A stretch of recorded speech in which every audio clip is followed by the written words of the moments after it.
सगळ्या पत्रकार बंधूंचं आणि भगिनींचं समर्थ पॅनलच्या वतीनं मनपूर्वक स्वागत करतो।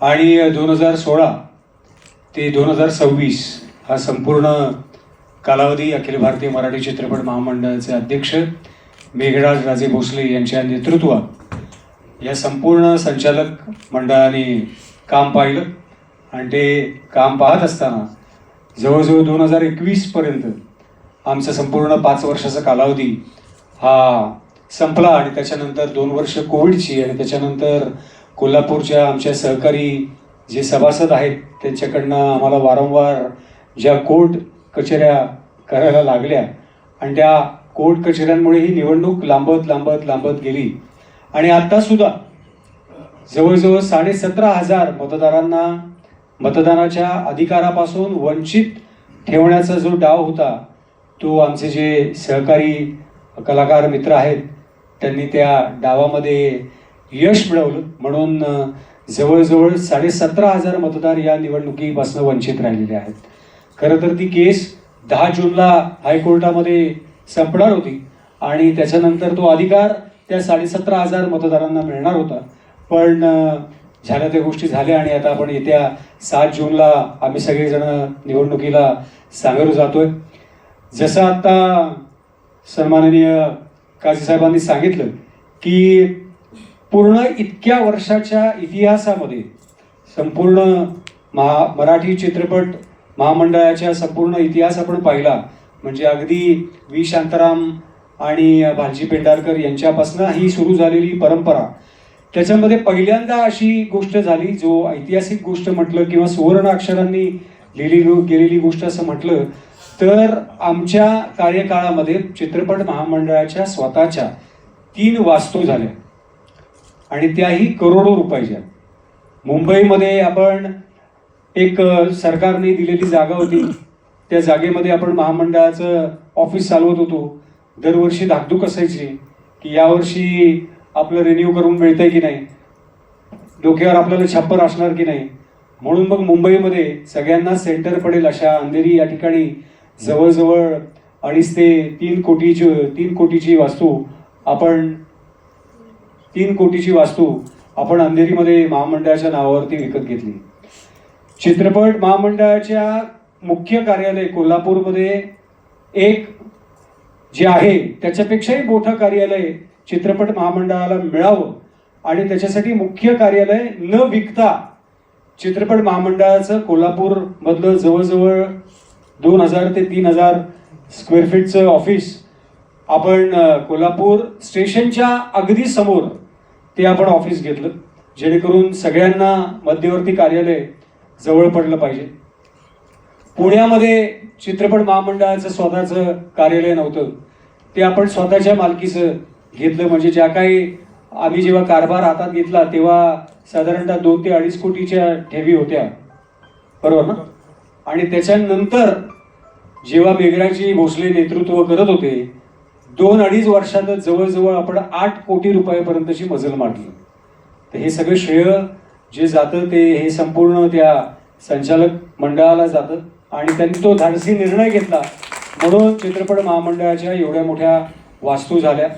विविध गोष्टी विविध उपक्रम चित्रपट महामंडळाच्या माध्यमातून आपण केले, मग ते डिजिटायझेशन असेल किंवा वयोवृद्ध कलाकारांना मानधन योजना जी होती त्याच्यामध्ये वाढ केली, त्याच्यानंतर आपण सरकार दरबारी मराठी चित्रपटांसाठी स्वतंत्र थिएटर मिळावे याच्यासाठी आपण तेव्हाही प्रयत्न केले आणि आत्ता जवळजवळ त्याच्यामध्ये आपल्याला यश मिळताना दिसतंय, कारण परिवहन मंत्री प्रताप सरनाईक यांनी नुकतीच घोषणा केली की प्रत्येक एसटी डेपोच्या इकडे 100 कपॅसिटीचं कंटेनर एसी थिएटर हे उभारलं जाणार आहे, ते एक्सक्लुसिव्हली मराठी सिनेमासाठी असणार आहे। त्याच्यासाठी मराठी चित्रपट अखिल भारतीय मराठी चित्रपट महामंडळाचा पुढाकार हा निश्चितपणे महत्त्वाचा आहे।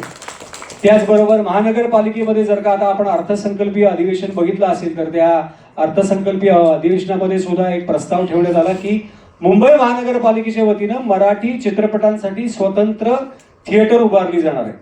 तर त्याच्यासाठी सुद्धा जी काही नियमावली आणि काय सूचना असतील त्या चित्रपट महामंडळाकडे मागितलेल्या आहेत त्याही पुरवल्या जातील। अशा विविध गोष्टी या चित्रपट अखिल भारतीय चित्रपट महामंडळाच्या या गेल्या 10 वर्षाच्या कारकिर्दीमध्ये केलेले आहेत. कोरोनाच्या काळामध्ये जेव्हा कलाकारांना काम मिळत नव्हतं आणि सगळीच मनोरंजन सृष्टी ठप्प पडली होती, तेव्हा चित्रपट महामंडळाच्या वतीनं मदतीचा हात दिला गेला आणि प्रत्येकाला त्या काळामध्ये धान्याचं किट घरोघरी पोहोचवण्याचं काम चित्रपट महामंडळाच्या वतीनं केलं. अशा असंख्य गोष्टी आहेत, म्हणजे तुमच्यापर्यंत त्या पोहोचलेल्या असतीलच. आणि आता पुढे जाऊन आम्हाला काही गोष्टी करायच्या आहेत, त्या म्हणजे विक्रम गोखले यांनी जी आपल्याला जागा दिली, जी जमीन दिली, ती जमीन कुठल्याही संचालकाच्या नावावर नाही आहे. खूप लोक आरोप करताना आता दिसून येत आहेत की यांनी ती जागा विकली वगैरे. तर मुळात ती जागा अखिल भारतीय चित्रपट महामंडळाच्या नावावरती केलेली आहे आणि ती त्याची कागदपत्र आहेत. फक्त झाली अशी गोष्ट की त्यांनी ती कोविड काळात आपल्याला जागा दिली आणि त्याच्यानंतर आमचा कालावधी संपलेला होता आणि आमचा कालावधी संपलेला असल्यानंतर आम्हाला विशिष्ट गोष्टी करण्याचीच परवानगी असते.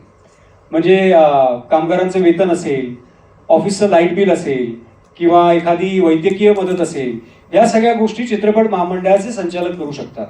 तिथे वृद्धाश्रम बांधण्यासाठी लाखो करोडो रुपये खर्च करण्याचा अधिकार हा मुळात आम्हाला संचालक म्हणून नव्हता, कारण आमचा कार्यकाळच पूर्ण झालेला होता. त्याच्यामुळे त्या सगळ्या गोष्टी आम्ही करू शकलो नाही, कारण नंतर प्रशासक नेमला गेला. सो आता तो कार्यकाळ जेव्हा पुन्हा सुरू होईल, नवीन संचालक मंडळ येईल, तेव्हा आम्ही त्या संचालक मंडळामध्ये असूच.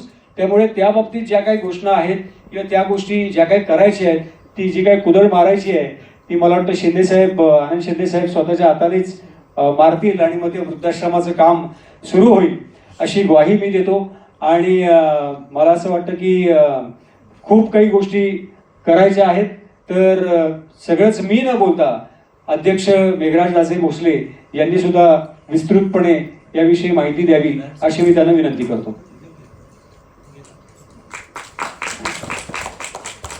नमस्कार. व्यासपीठावर उपस्थित सर्व सन्माननीय उमेदवार, समर्थ पॅनलचे उमेदवार आणि आमच्या विनंतीला मान देऊन या प्रसंगी उपस्थित असलेले मीडियाचे सर्व पदाधिकारी मित्र, गेली 10 वर्ष चित्रपट महामंडळाच्या माध्यमातून आम्ही असंख्य कामे केलेली आहेत.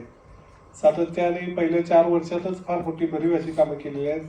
त्यामध्ये प्रामुख्याने सूचनांनी सांगितल्याप्रमाणे आपल्यालाही दिले आहेत अनेक कामे आहेत. परंतु आता मग काय आरोप प्रत्यारोप किंवा काय आम्ही केलं लोकांना वाटतं, तर ते डिटेल्स दिलेले आहेत आम्ही आपल्याला. आपण पाहाव्यात त्या खऱ्याच केलीत की नाही हेही चेक करावं आणि कुठेही वाटलं तर प्रत्येक ऑफिसमध्ये याचे डॉक्युमेंट्स आपल्या उपलब्ध आहेत. प्रामुख्याने आता मग पुढे काय करण्याचं 2026 ते 31 या माध्यमातून आम्हाला आपल्यापुढे मांडायचं आहे आणि त्याचसाठी ज्या 17 कॅटेगरी आहेत